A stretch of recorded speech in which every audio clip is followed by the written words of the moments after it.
예수님께서 잡히시던 날 밤 제자들을 위하여서 기도를 하셨습니다. 중보자의 대제사장의 기도를 하실 때 두 가지의 주제를 갖고 기도를 하셨습니다. 하나는 하나 되게 하소서, 서로 사랑하게 해달라고 하는 기도였습니다. 그리고 두 번째는 거룩하게 하소서, 제자들의 거룩함을 위하여 기도하셨습니다. 오늘은 이 거룩함에 대해서 함께 나눴으면 좋겠습니다. 주님이 지금 기도하실 때 거룩하게 해달라고 기도하고 있는데요. 이 거룩의 기준이, 예수님의 거룩의 기준이 무엇일까 하는 것입니다.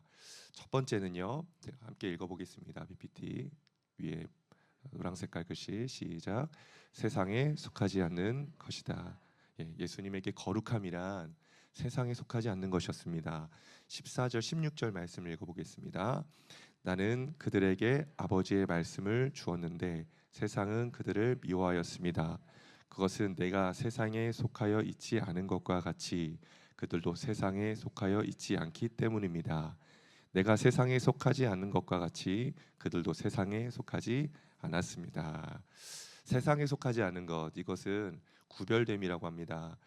우리는 여러분 세상을 살아가죠. 세상 속에서 살아가죠. 네, 세상의 속에 살아가지만 세상과 뒤섞이지 않고 구별되게 다르게 살아가는 것, 이것이 거룩함이라는 겁니다. 이것은요, 우리를 향한 하나님의 부르심이었습니다. 하나님께서 창세 출애굽기에 보면 애굽 백성을 출애굽하시고 그들을 광야로 이끄실 때 하나님이 출애굽하신 목적이 있었습니다.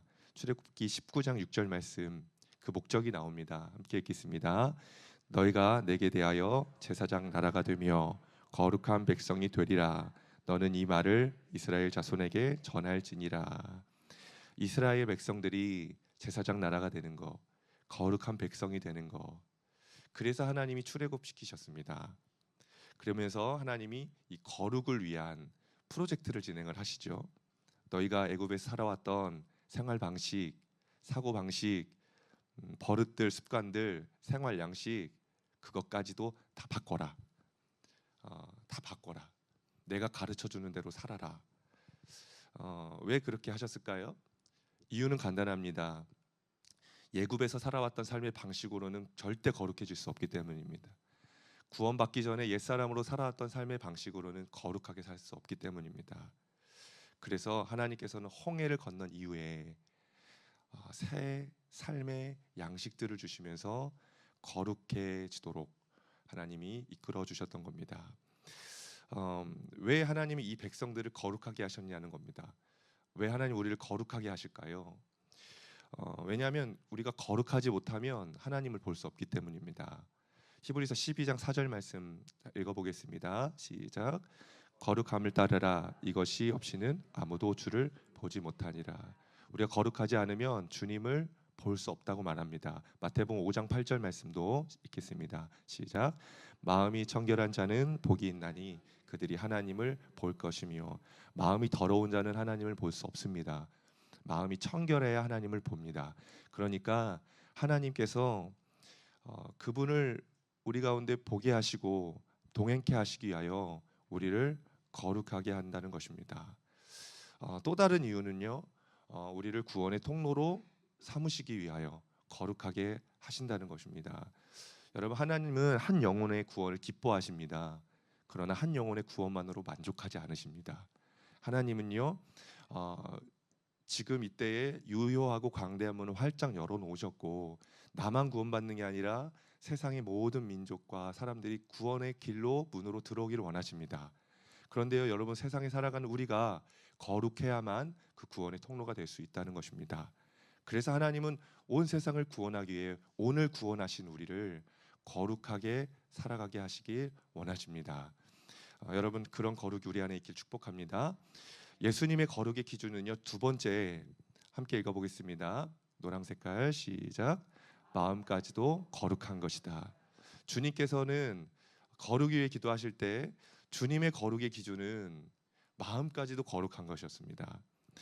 이 당시에 유대 사람들은요, 율법을 참 잘 지켰습니다. 그래서 난 율법을 잘 지키기 때문에 거룩해라고 생각했습니다. 그런데 이것을 뒤집는 한 사람의 사건이 일어나죠. 세례 요한입니다. 말씀 함께 읽어보겠습니다. 시작. 그때 예루살렘과 온 유대와 요단강 부근 사람들이 다 요한에게로 나아가서 자기들의 죄를 자백하며 요단강에서 그에게 세례를 받았다. 요한은 많은 바리새파 사람과 사두개파 사람들이 세례를 받으러 오는 것을 보고 그들에게 말하였다. 독사의 자식들아, 누가 너희에게 닥쳐올 징벌을 피하라고 일러주더냐. 회개에 알맞는 열매를 맺어라. 세례 요한이 바리새인들과 사두개인들에게 독사의 자식들아라고 얘기합니다. 그리고 회개에 합당한 열매를 맺어라 이렇게 말하고 있습니다. 왜 이런 말을 했는지에 대해서 전후 맥락을 살펴보면요, 5절 6절에 보면은 사람들이 세례를 받으러 나올 때 했던 행동이 있습니다. 무엇이죠? 죄를 자백하고 있습니다. 그들이 죄를 자백하고 즉 회개하고 세례를 받으러 나왔습니다. 그런데요, 지금 바리새인과 사두개인들은 세례를 받으러 오는데 회개하지 않고 있는 겁니다. 왜냐하면 그들은 스스로 자신이 거룩하다라고 생각하고 있기 때문에 회개하지 않는 겁니다. 그래서 회개 합당한 열매를 맺으라는 거죠. 우리가 일반적으로 회개를 하면 맺어지는 열매라고 생각하지만 문맥상 보면은 회개 합당한 열매란 회개 그 자체를 얘기하는 것입니다. 회개해라라고 하는 메시지인 겁니다. 예수님은 율법을 잘 지켰냐 안 지켰냐를 가지고 거룩을 판단하지 않으셨고요. 회개를 했느냐 안 했느냐를 가지고 그 거룩을 보셨습니다.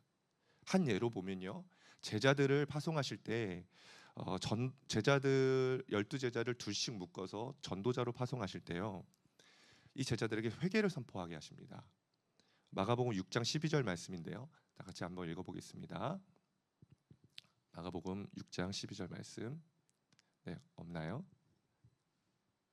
네, 함께 읽겠습니다. 시작.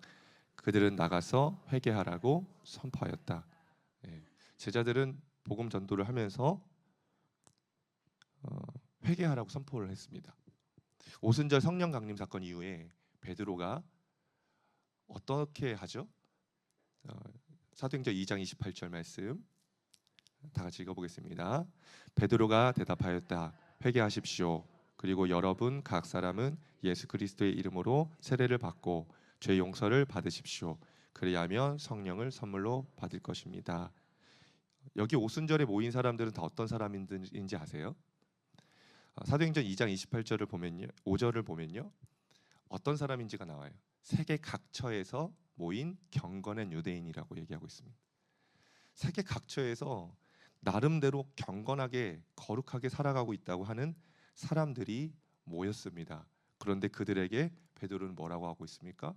회개를 하라고 선포를 하고 있습니다. 거룩의 기준이 다른 겁니다.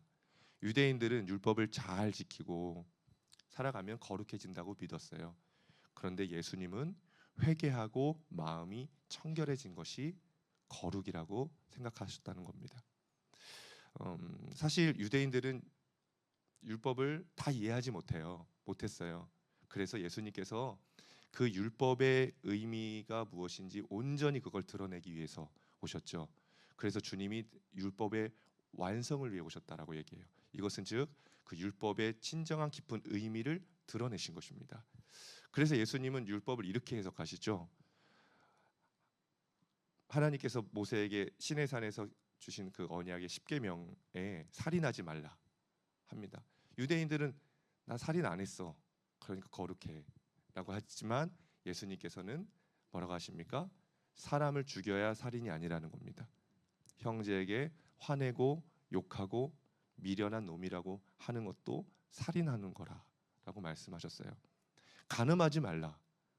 내 행실을 보면 내가 언제 간음한 적이 있어라고 하지만 예수님께서는 뭐라고 하십니까? 여자를 보며 음욕을 품는 자마다 간음한 것이다라고 하십니다. 말씀에 눈은 눈으로 이는 이로 갚아라 하시지만 주님은 아니야, 보복하지 말아라 하시고요. 원수를 미워하라는 말씀이 있었어요. 그러나 주님은 원수를 사랑하고 심지어 너를 박해하는 자들을 위해서도 기도해 줘라라고 하십니다. 예수님은 거룩의 기준을 근본적으로 마음까지 변화된 사람까지, 마음이 깨끗한 사람을 거룩한 자라고 보셨던 것입니다. 여러분, 이 예수님의 거룩의 기준으로 비추어 볼 때 여러분은 거룩하십니까? 나는 거룩한지를 좀 살펴봤으면 좋겠습니다. 우리의 삶을 한번 보세요. 아침에 새벽기도 나왔죠. 돌아가신 말씀 못 거잖아요. 기도하러 하루를 시작하죠. 흠잡을 데 없이 하루를 살아갑니다. 십계명 잘 지킬 거 아니에요? 오직 하나님만 섬깁니다. 주일 예배 잘 드리고요. 부모 공경 잘하고요. 살인하지 않고 간음하지 않고 도둑질하지 않고 거짓말 안 합니다. 여러분, 우리처럼 거룩한 사람이 어디 있습니까? 그런데 바리새인들도 그렇게 생각했다니까요. 우리는 주님의 기준으로 우리의 거룩을 살펴봐야 합니다. 내 마음은 정말 정결하고 깨끗한가? 내 마음이 어떤 마음을 품고 있는가? 지금 내가 교회에 앉아 있지만 내 마음은 혹시 살인하고 있지 않은가? 간음하고 있지 않는가? 내 마음까지로 정결하게 점검하며 정결하게 하는 자가 거룩한 자라는 것입니다. 그런 자들에게 축복합니다.